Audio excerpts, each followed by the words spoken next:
Assista agora a entrevista com o tema Dos homens que abandonam os seus filhos, a parábola da figueira seca.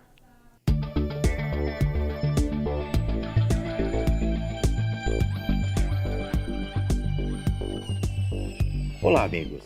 Estamos iniciando mais uma entrevista no programa A Vida em Foco. Hoje, mais uma vez com Carlos Augusto de São José, companheiro das primeiras horas. É um prazer tê-lo de novo aqui, seu Carlos. Hoje o nosso programa será diferente, seu Carlos. As entrevistas versarão hoje sobre perguntas que os nossos telespectadores nos fazem através do site e do contato. Uma pessoa que não quer se identificar, ela nos pergunta assim, seu Carlos. Como o Espiritismo explica a existência de homens que abandonam seus filhos, mentem e saem em busca de aventura? Minha querida irmã, nós vivemos hoje uma época de quase total inversão de valores.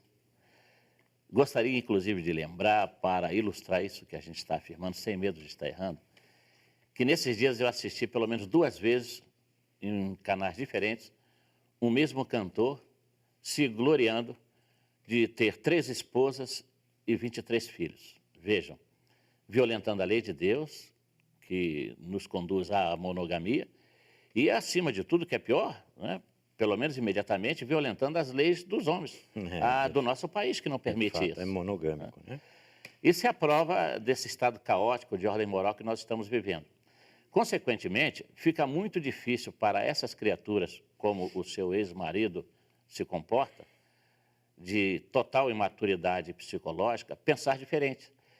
Então, essas nossas irmãs, nossos irmãos, incluo aí também as mulheres, embora em número menor, que fogem de seus compromissos conjugais, nada mais fazem do que buscar aventuras.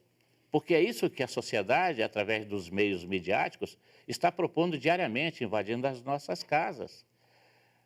Mas eu gostaria de dizer para você, já que você nos assiste, certamente é espírita, que não se deva deixar perturbar. Porque não há aventura alguma que possa produzir maior alegria do que aquela de manter o lar de pé. Eu diria até para você que agora deveria se desligar mentalmente do ex-companheiro que fugiu de suas responsabilidades para deter-se no amor ao filho. Perfeitamente. Porque ele agora tem em você todo o elo de conexão com Deus, todo um conjunto de esperanças que devam ser fortalecidas para que ele amanhã não venha gerar novos problemas. E para isso é importante que você jamais o jogue contra o pai. Querendo ou não, é pai. Não deva fazer chantagem psicológica, emocional, de espécie alguma, muito pelo contrário. Ensine-o a amar o seu progenitor, entendendo que mais cedo ou mais tarde ele vai se modificar. Um dia ele há de retornar melhorado, depois das dores que normalmente Deus impõe a esses tipos de crianças emocionais, que não têm maior nível de responsabilidade. Agora, é claro que eu não poderia, em curtos momentos, dizer tudo aquilo que seria necessário. Eu aconselharia a nossa querida irmã a ler uma obra que é fundamental, que trata especificamente desses desajustes domésticos conjugais, que é o livro SOS Família, de Joana de Ângeles, pela psicografia de Divaldo Pereira Franco.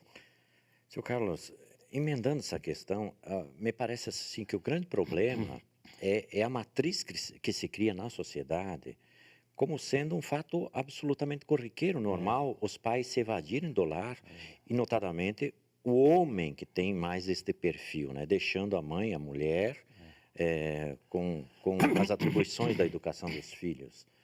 Isso virou quase que uma normalidade, né? Isso é, para efeito da educação dos filhos, é pernicioso. O que a doutrina espírita tem a... É interessante, inclusive, observar que a doutrina espírita nos ensina que aqueles que abandonam os seus lares voltarão em outras oportunidades sem eles. Puxa vida. Vejam, hoje as estatísticas dizem que existem 51% de mulheres no mundo, em contraposição a 49% de homens. Consequentemente, proporcionalmente, de acordo com a lei de probabilidade estatística, deveríamos ter mais meninas abandonadas na rua do que homens. Dá-se exatamente o inverso. Há muito mais meninos abandonados que meninas. Por quê? Porque as meninas foram mães. E as mães dificilmente abandonam seus filhos. Elas sofrem, passam fome, chegam mesmo a perder a própria vida por amor aos filhos. Consequentemente, Deus não lhe negará um novo lar. Para os pais irresponsáveis, sim, esses voltarão pelas ruas a fim de dar valor às oportunidades que recebeu e não justificaram. Né? Seu Carlos, Francisco Lopes, do Triângulo Mineiro, a ele e a tantos que nos assistem lá em Minas Gerais, ele diz assim: Chico Xavier não quis doar seus órgãos. O espiritismo é contra a doação de órgãos? Em absoluto. Nessas questões, o espiritismo não é contra nem a favor. É importante que a gente saiba que, verdadeiramente, Chico Xavier disse que não queria que mexesse no corpo dele. Com óbvias razões. Ele desencarnou em 2002, com 92 anos de idade. O que valeriam os seus órgãos já de um corpo envelhecido? O que ele tinha como principal preocupação é que queriam mexer no cérebro dele para ver onde é que estava a mediunidade. Isso representaria um problema muito grave, não só para ele espiritualmente, que sempre fugiu desse alarde, como para a sociedade espírita, que isso daria margem a muitas especulações. O que o espiritismo tem para dizer é que nós precisamos estar atentos para não cairmos nesses modismos, promovidos, vez por outra, em etapas, épocas determinadas, e então entrarmos nessa onda de doação de órgãos simplesmente porque aceitou o apelo emocional de um departamento qualquer, de uma mídia qualquer. Não. O que a doutrina nos diz é que nós temos que ter consciência das consequências que normalmente ocorrem com a doação de órgãos. Para isso, é preciso que a pessoa esteja preparada. A doação de órgão não deva ser resultado de um impulso emocional, mas sim o resultado de um ato de amor. De amor. Quando ela ama e se prepara, ela pode doar sem qualquer temor, porque a espiritualidade vai estar presente para lhe preservar de qualquer espécie de dor. Mas, em contrário, a pessoa vai pagar o preço, porque a espiritualidade não endossa abuso de qualquer natureza. Seu Carlos, antes de nós irmos para o nosso intervalo, a nossa telespectadora Márcia Rauchbach, ela é de Curitiba, ela nos faz 3 perguntas. A primeira dela: o que o Espiritismo nos diz a respeito dos exilados da capela? Um instante só, seu Carlos, para responder logo após o nosso intervalo. Aguarde um instante só. Vamos para um breve intervalo e logo voltaremos com a segunda parte da entrevista. Não saia daí.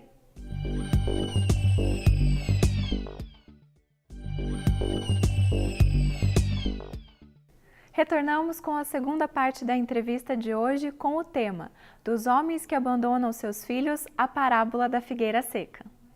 Ok, estamos de volta. Seu Carlos, a nossa telespectadora Márcia nos pergunta: o que o Espiritismo diz a respeito dos exilados da capela? Esse tema foi levantado por Emmanuel em 1938, quando ele lançou pelas mãos mágicas e humildes de Chico Xavier a obra A Caminho da Luz. E ele nos mostra de uma maneira incontestável que essas migrações se dão periodicamente, quando se faz necessário. E ele nos diz, então, que o nosso planeta, há milênios, precisava receber essa leva que estava criando dificuldades num desses planetas lá do sistema de Capela, que é uma estrela da constelação de Cocheiro. E eles vieram para cá aos milhões. E aqui foram distribuídos de acordo com as suas personalidades coletivas, chamam-se de idiosincrasias, em 4 grandes grupos: nas castas da Índia, entre os árias, lá no norte da Europa, os hebreus e os antigos egípcios. E aqui, então, eles buscaram, através do esforço pessoal, em muitas encarnações delas, muitas sofridas, recuperar o tempo perdido, se moralizarem e, ao mesmo tempo, darem uma forte contribuição ao avanço de nossa sociedade, chamada Tupiniquim, dos nossos moradores, dos espíritos que aqui já estavam, embora em condições primárias. E a gente observa que exatamente nesse período é que deu-se o surgimento do Homo sapiens sapiens. Ou seja, eles vieram promover um grande avanço cultural para a nossa humanidade. Ela pergunta ainda, seu Carlos, se há sustentação em Kardec, portanto, na doutrina espírita, para essa teoria, ou seja, a migração dos capelinos para Isso. o planeta Terra. No Livro dos Espíritos, nós vamos encontrar na questão 188 a afirmação tácita com relação às migrações.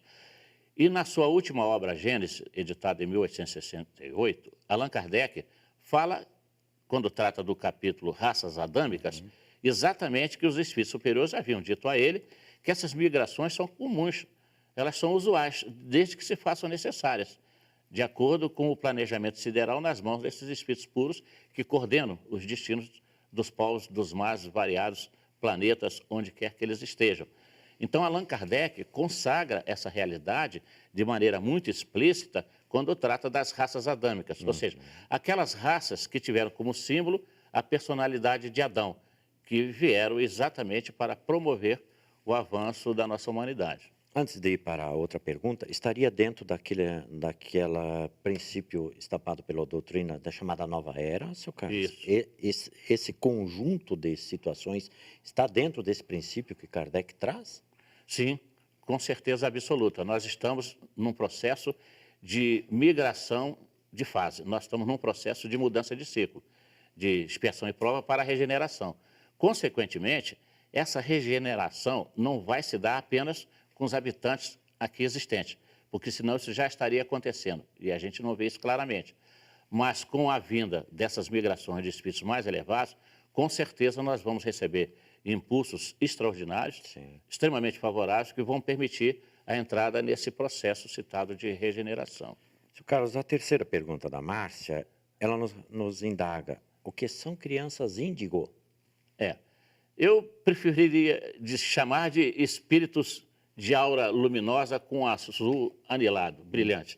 Porque quando se fala em criança, fica parecendo que serão eternamente crianças. Crianças, né? Por que não bebês índigo? Por que não jovens, adolescentes índigo? Por que não adultos índigo? Eles vão crescer, né? Eles vão crescer e exatamente quando estiverem adultos, maduros, é que eles vão poder prestar serviço à sociedade. Que eles certamente virão. E se tipificam por um grau parecido de evolução. E todos têm, de alguma maneira, com pequenas diferenças, essa aura azulada, essa aura anilada, que é o índigo, que testemunha a cor dessa aura, o seu grau de evolução, consequentemente, os seus níveis de cultura e de espiritualidade que poderão propiciar a nós, né, um surto de avanço. Seu Carlos, vamos ver se respondemos 3 perguntas do João Atílio de São Paulo, no interior de São Paulo. Nosso abraço aos nossos telespectadores de São Paulo. Ele pergunta assim, qual a significação da parábola de Jesus sobre a figueira que secou? Como interpretá-la? A figueira que secou é simplesmente a simbologia das vidas improdutivas, daqueles que guardam um certo verniz, prestam um determinado serviço, exercem lideranças, mas são ocos, não têm moralidade. Jesus primou pela moralidade. Nada se justifica à face da terra se não houver moralidade. Vejam, nós estamos diante de um progresso imenso do ponto de vista científico, tecnológico, cultural, mas a sociedade está à beira do abismo ético. Consequentemente, nós precisamos de moralidade. E foi isso que Jesus quis mostrar. Quer dizer, a semelhança da figueira que não tinha figos é uma encarnação, uma reencarnação improdutiva. Exatamente. A semelhança é essa. Exatamente, é uma vida improdutiva, porque a figueira não dava frutos, qual é o objetivo? Era dar fruto. Como não deu fruto, não tinha serventia, a não ser para a lenha. Por isso Jesus determinou que ela secasse com seu imenso poder magnético. João Atílio ainda nos pergunta, há outras passagens a respeito que dão essa panorâmica da figura da figueira um pouco diferenciado dos textos de Marcos, não é? Porque Lucas é quem verdadeiramente fala da parábola. O texto de Marcos é uma narrativa, como é também o texto de Mateus. São narrativas. Apenas Lucas é que trata da parábola. E Lucas diz exatamente que havia um dono de vinha que chamou o serviçal e disse, olha, eu passo aqui há 3 anos, essa figueira dá folhas e não dá fruto, arranca e queima. Né? Mateus também vai exatamente por aí, mostrando a improdutividade dessa figueira. E no texto de Mateus, há o acréscimo em que Jesus nos mostra que se nós tivéssemos fé suficiente para secar uma figueira, nós poderíamos mandar um monte jogasse no mar e ele se jogaria. Claro que isso aí é figurativo. Figurativo, E né? mostrou também que, acima de tudo, o mais importante em nós é o poder da oração. Seu Carlos, para finalizar, porque o nosso tempo já está praticamente esgotado, ele pergunta ainda, por que Jesus fez secar a figueira quando buscou e não era época de figos? Apenas Marcos faz a citação desse episódio de não ser época. Por quê? Porque ele não tinha uma preocupação mais acentuada em fazer uma análise mais completa dessa questão na época. Mas veja, tanto Mateus, que foi o único que esteve pessoalmente com Jesus nesse episódio, não citou o fato de não ser época. E Lucas, na parábola, também não cita. E quando a gente consulta os textos dos profetas Oséias e Naum, nós vamos verificar que naquele tempo havia safras e safrinhas, como ocorre aqui no nosso Paraná.